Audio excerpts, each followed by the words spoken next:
Ben ritrovati a questa nuova trasmissione di Messede che si tacchi, dove parliamo di cucina friulana con un ospite. L'ospite di oggi è una donna, arriva dal Veneto. Ci vediamo tra poco con la ricetta.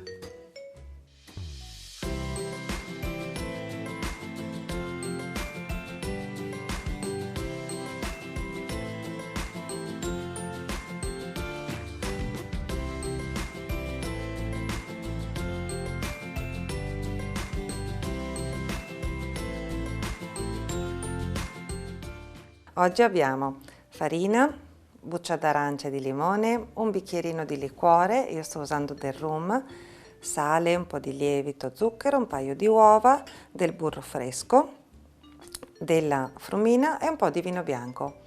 Pronti? Oggi prepareremo le castagnole. A me le castagnole piacciono molto perché sono sfiziose. Possono essere messe in una ciotolina quando arriva un'amica, ci si sporca meno che con i crostoli, che però li abbiamo già fatti, e sono proprio friabili, non assorbono l'olio come magari le frittelle e quindi si possono frire anche più volentieri.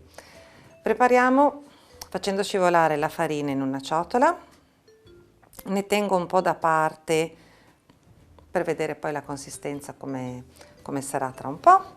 Aggiungiamo subito la frumina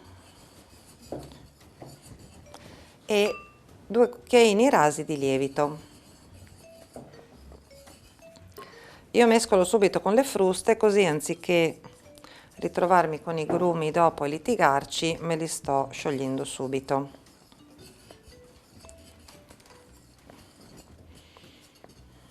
Ecco, grattugiamo la buccia dell'arancia e del limone.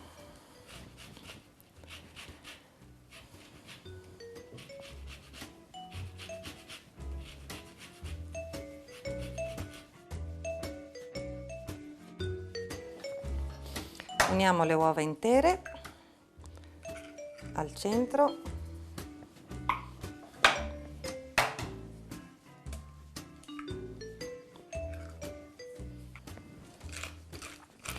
Il pizzico di sale, non ce lo facciamo mancare. Io sto lavorando con una frustina, si può lavorare anche con una forchetta o direttamente con le mani, come vi trovate meglio. Aggiungiamo il vino bianco secco e il liquore.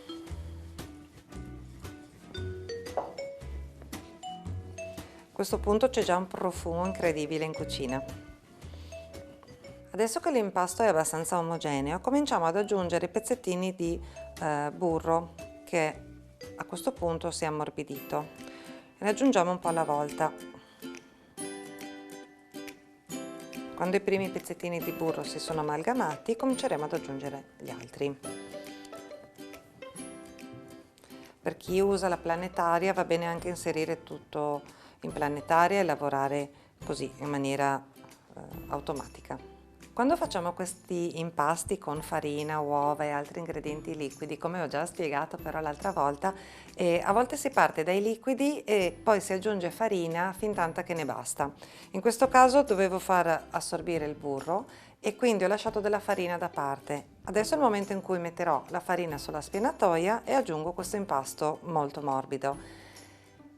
Una volta le donne lavoravano tutto sulla spianatoia, mettevano la farina e poi via via aggiungevano le uova, lo zucchero, il lievito e i liquidi. Io faccio così perché preferisco semplicemente sporcare di meno, quindi vedete voi come vi trovate meglio. Quello che passo io non è, sono un insegnante di cucina, ma sono una donna che cucina a casa e quindi faccio le cose nel modo più comodo e più facile. Quindi la farina sotto c'è già, ne aggiungo ancora un pochino sopra e comincio a impastare. Dobbiamo ottenere un composto morbido, abbastanza consistente da poter creare dei cordoni e tagliare dei pezzettini come per gli gnocchi. E le castagnole, come dicevo, a me piacciono, mi sono sempre piaciute tanto perché anche se sono fritte, sono friabili, non sono mollicce. e non sono tanto unte. Ecco, il panetto adesso è pronto. Prendiamo un coltellino e cominciamo a porzionarlo per preparare le castagnole.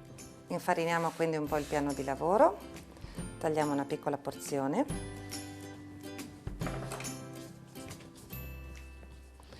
Ne facciamo un cordoncino, così. Le castagnole si fanno in circa un'oretta di tempo, proprio a farle con calma. Quindi è una cosa che si può fare anche in un pomeriggio, quando piove, sicuramente in tempo di carnevale o anche per un arrivo di una visita imprevista. Quindi tagliamo dei piccoli bocconcini.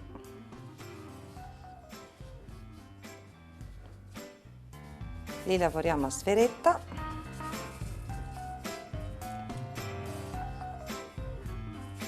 E ne friggeremo pochi alla volta.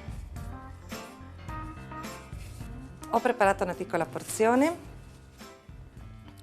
ci sono queste sferettine pronte.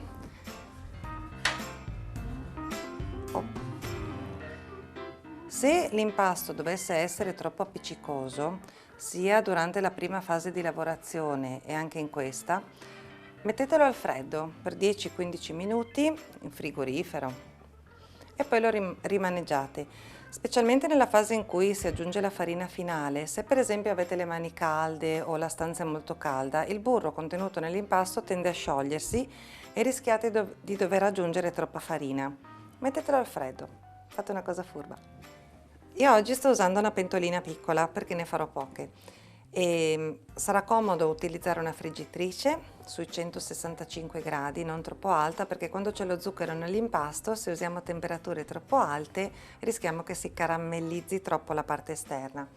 Usando invece una pentolina, non abbiamo se avete il termometro meglio, se non avete il termometro mettiamo un mestolino di legno. Quando si formano le bollicine intorno al mestolino di legno, a quel punto l'olio è pronto.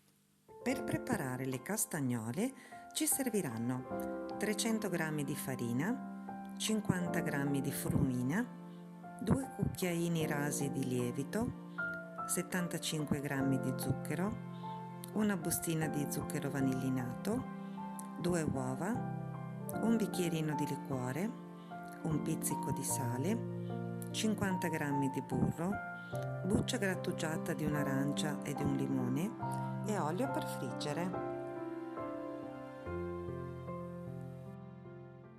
Le castagnole sono pronte e la nostra ospite è arrivata. È una donna che arriva da Venezia.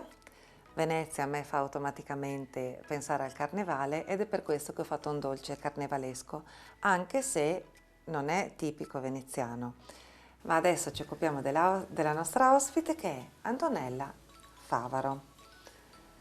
Antonella, benvenuta. Grazie.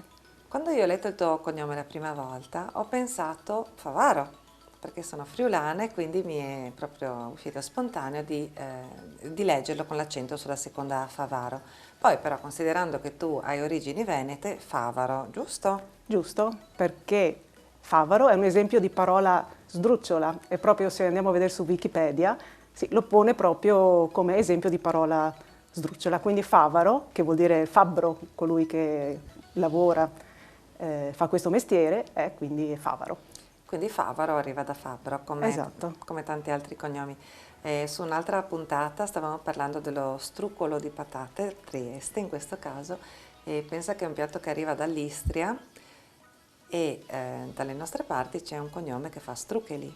Ecco. E abbiamo anche lì un attimo curiosato sui vari accenti ed è proprio così, i nostri accenti in Italia, i nostri cognomi in Italia si identificano anche dalla posizione dell'accento. Ma ritorniamo a te. Allora, Antonella, di origini venete, vicino a Venezia, sei arrivata a Udine per fare l'università, quindi da ragazzina, poi ti è piaciuto e sei rimasta qui e sei qui da 30 anni. Esatto. Cosa hai fatto all'università a Udine? Cosa ti è piaciuto studiare? Cosa ti piaceva? Io avevo deciso di venire a Udine a fare l'università già quando avevo 15 anni, quindi è stata una decisione presa per tempo, perché ero innamorata della storia dell'arte e diciamo, l'università che aveva più esami di storia dell'arte era proprio l'Università di Udine, Conservazione di Beni Culturali. Quindi ho fatto i miei 4 anni e poi sono rimasta a Udine, sono qui da 30 anni, quindi Bene. il motivo è motivi di studio, diciamo. Motivi di studio, quelli che ti hanno portata qui. Allora, tu hai detto conservazione dei beni culturali. Io qui davanti a me ho un tuo saggio, La vera storia dell'Otello di Shakespeare, Sì. il tuo penultimo romanzo, che è un giallo, Mhm. I Cavalieri di Venezia, Sì. e il tuo ultimo romanzo, romantico tra l'altro, Il Patrizio e la Cortigiana. Quindi tu hai studiato beni culturali perché eri innamorata della casa dove sei nata, questo l'ho saputo fuori dalle telecamere, poi magari ci racconterai, e questa casa ti ha lasciato un segno così profondo da portarti addirittura a saggi, gialli e romanzi. Com'è stato il percorso dalla tua casa agli studi, arrivare fino in libreria? È stato un percorso, diciamo, molto spontaneo, molto naturale. Come hai detto tu, sono nata e vissuta in quella che chiameremo adesso una villa veneta e fin da quando ero piccola mi sono sempre interessata a questa casa molto particolare, perché sì, è una villa veneta, con la mia famiglia abitavamo una parte della casa e tutto il resto era spazio per giocare. E all'epoca non si sapeva neanche a che periodo risalisse questa villa e quindi io diciamo, sono sempre stata estremamente curiosa e quindi quando sono stata un po' più grande, dai 16 anni in poi diciamo, ho iniziato a fare delle ricerche storiche, archivistiche per cercare le origini di questa casa, che era una casa particolare. E quindi, con l'aiuto anche di altre persone, ho scoperto che la casa dove abitavamo in realtà era una casa del 1400, quindi una villa pre-palladiana addirittura. Sì, quindi il Medioevo. Praticamente, sì, ho detto giusto. sì, esattamente. E, prima ancora che esplodesse quella che poi verrà chiamata la civiltà delle ville. Quindi un esempio abbastanza, diciamo, raro di questo tipo di abitazione. E quindi questo più unito ad altri tipi di curiosità legate proprio all'arte, perché devi sapere che questa casa aveva un salone completamente affrescato, aveva e ha tuttora, Bello. mentre la parte dove abitavamo noi di questa casa no. Quindi io mi chiedevo, Quindi, ma perché? Dimmi. Scusa, non ti voglio interrompere. Quindi tu avevi una sala giochi da bambina Sì, affrescata? sì, Poca cosa. una stanzetta di 100 metri quadrati, libera, dove io patinavo, per dire. Libera, piena di spazio. Poi avevamo una soffitta enorme di 300 metri quadrati, un monolocale, diciamo. Sì. Quindi noi da piccoli, siamo 5 fratelli, insomma, avevamo abbastanza spazio dove giocare. Ecco, quello che una volta dicevano, la principessa va relegata nella torre più alta, oggi sarebbe un loft di 300 metri quadrati. Sì. Diciamo che ho avuto una bella infanzia, Sì. però ero sempre curiosa e quindi a un certo punto ho pensato, ma come mai solo un salone affrescato? Vediamo anche nella mia camera. E quindi con una lametta ho iniziato a fare degli assaggi e ho visto che anche la mia cameretta era affrescata, quindi un po' alla volta ho tirato fuori delle scene tratte dalla Bibbia e quindi mi sono appassionata, oltre che alle ricerche per capire a chi appartenesse questa villa, anche alla storia dell'arte, chi aveva fatto questi affreschi, quando, perché, che significato aveva il ciclo, perché poi sono saltati fuori praticamente in tutte le stanze. Ecco. E quindi questo negli anni mi ha appassionato tantissimo. Quindi non lamentatevi dei bambini se passano i pennarelli sui muri. Ecco. Dategli una lametta e provate a vedere se ci sono degli affreschi. Io ci scherzo un po' su perché Antonella, oltre a essere tanto appassionata di storia dell'arte ed è una cosa nata da bambina, è anche una professoressa del Malignani di Udine, dove insegna storia e italiano, quindi prima di cominciare a registrare abbiamo un po' chiacchierato anche delle indoli dei bambini. Rimaniamo comunque su di te e questo sogno che hai realizzato, dico bene, quello di arrivare. Sì, in realtà il fatto di scrivere romanzi non era un mio sogno, il mio sogno era quello di scoprire, di conoscere sempre più cose, però a mano che passavano gli anni, che aumentavano queste ricerche, quindi frequentando l'Archivio di Stato di Venezia, la Biblioteca Nazionale Marciana, poi sono stata anche all'Archivio Segreto Vaticano. Quindi a mano che cresceva la quantità di informazioni, di notizie, di storie che emergevano, ovviamente le mettevo anche per iscritto e quindi mi è venuto quasi spontaneo intanto scrivere alcuni saggi storici. Poi mi sono detta che i saggi storici in effetti sono destinati a un pubblico ristretto. Certo. E quindi a mio avviso certe storie meritavano di essere divulgate. E quindi il motivo per cui ho scritto 5 romanzi storici, 2, come hai detto tu, sono già stati pubblicati, gli altri saranno pubblicati più avanti. E il motivo è proprio questo, proprio quello di raccontare queste storie che sono, a mio avviso, delle storie bellissime e soprattutto inedite, ma vere. Ma E vero, quindi è questo. il modo più bello. Dunque, volevo dire una cosa di questo genere. Io che ho più di 50 anni dico è il modo più bello di portare la storia al pubblico, anche al pubblico di 30 anni, meno, forse più, insomma anche agli adolescenti che non amano particolarmente studiare, ma magari si possono appassionare ad un romanzo. Quindi forse anche un bel modo, io mi ricordo che ho letto dei romanzi di uno scrittore molto famoso e lì ho imparato una bella storia sull'Egitto, perché ha fatto diversi libri sull'Egitto e adesso tu mi stai facendo vedere che Sì. anche tu hai fatto questa cosa. Ti dirò di più, a una presentazione del libro sui Cavalieri di Venezia, presentata da un sindaco che era anche un ex insegnante, questo sindaco ha detto che questo libro andrebbe dato nelle scuole perché racconta la storia di Venezia e racconta come è nata Venezia, come è nato il simbolo del leone marciano, eccetera, eccetera. Quindi è un libro che si legge e che insegna, ma in modo, spero, da quello che mi ha detto, in modo piacevole. In quel caso è una specie di caccia al tesoro tra documenti, opere d'arte, eccetera, ma tutto finalizzato a raccontare sì una storia vera e bella, ma anche in qualche modo a insegnare. Certo, coinvolgendo però nel romanzato, diciamo Esatto, così. esatto.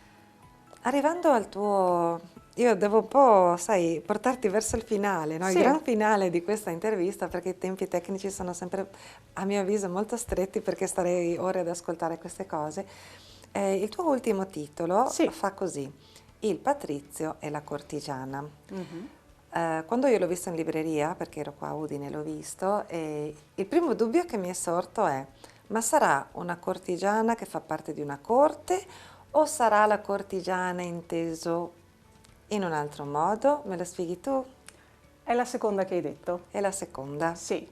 Intanto non è stato facile scegliere il titolo, perché io volevo intitolarlo Il Patrizio e basta, perché è la storia di un patrizio, cioè di un giovane, un nobile veneziano. A Venezia i nobili si chiamano patrizi, che ha vissuto appunto in casa mia, perché tutti i libri che scrivo sono collegati in qualche modo alla casa dove sono vissuta. Questo è vissuto nel Cinquecento e quindi appunto attraverso la ricerca ho ricostruito la sua vita, che è una vita veramente avventurosa e interessante. E a un certo punto con le ricerche mi sono imbattuta in una cortigiana, che è la cortigiana specifica, si chiama Veronica Franco, che era una poetessa che aveva pubblicato delle poesie e anche delle lettere, eccetera. La poetessa, diciamo, è la scrittrice più importante della Venezia del Cinquecento, che appunto era una donna, diciamo, molto libera, che faceva anche la cortigiana che era un mestiere particolare, antichissimo, particolare, però diciamo che lei l'essere cortigiana era un livello molto alto di questo tipo di mestiere, però lei era anche un'eccezione, cioè era l'eccezione dell'eccezione, perché era veramente un livello superiore. Cioè, con lei passò una notte il re di Francia, tanto per fare un esempio. Certo, Quindi una donna che metteva la sua arte a disposizione degli uomini per Sì. passare del buon tempo, ma anche con un livello culturale estremamente alto. Esattamente, a disposizione degli uomini, ma anche a disposizione della Repubblica di Venezia. Certo, perché comunque in un certo senso la cultura. Esatto, esatto. Bene. Antonella, c'è una cosa che vuoi dire ai ragazzi che vogliono realizzare le proprie passioni? Sì, io voglio dire di seguire sempre le proprie passioni, perché è vero che la mia passione è nata nella mia casa, però è anche vero che se uno è curioso lo è ovunque, perché io riesco a trovare storie, curiosità, eccetera, anche in altri settori. Quindi io quello che cerco di trasmettere anche come insegnante è proprio questo, l'entusiasmo e la passione. Quindi inseguire i propri sogni, so che sembra una cosa banale, però se non si ha la passione difficilmente si arriva da qualche parte.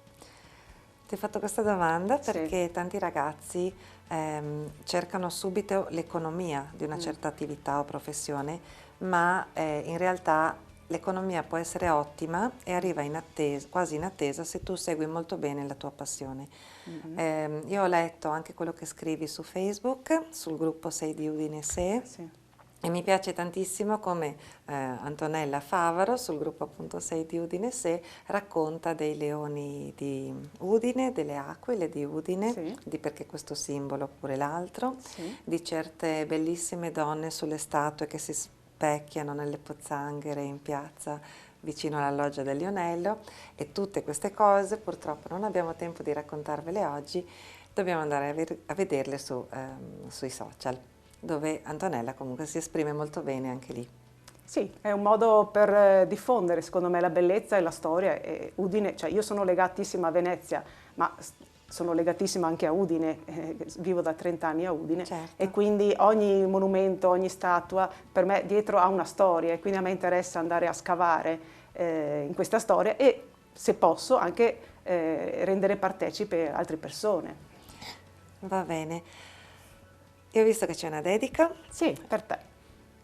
ti ringrazio, la leggo dopo a telecamere spente perché sono molto emotiva e poi rischio di mettermi a piangere, ma ti offro invece le castagnole che ti ho preparato. Oh, benissimo.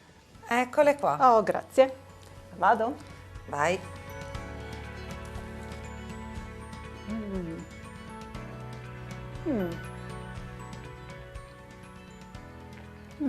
Ottime. Anche mia mamma le fa, le castagnole, quindi mi hai un po' portato indietro nel tempo. Complimenti. La chiacchierata con Antonella Favaro è terminata, lei sta mangiando le castagnole tranquillamente, io tra un po' mi leggerò la dedica che mi ha fatto sul suo libro Il Patrizio e la Cortigiana. Le castagnole sono uscite bene, friabili e asciutte. Ci vediamo la prossima settimana. Maman e Tigny si compte.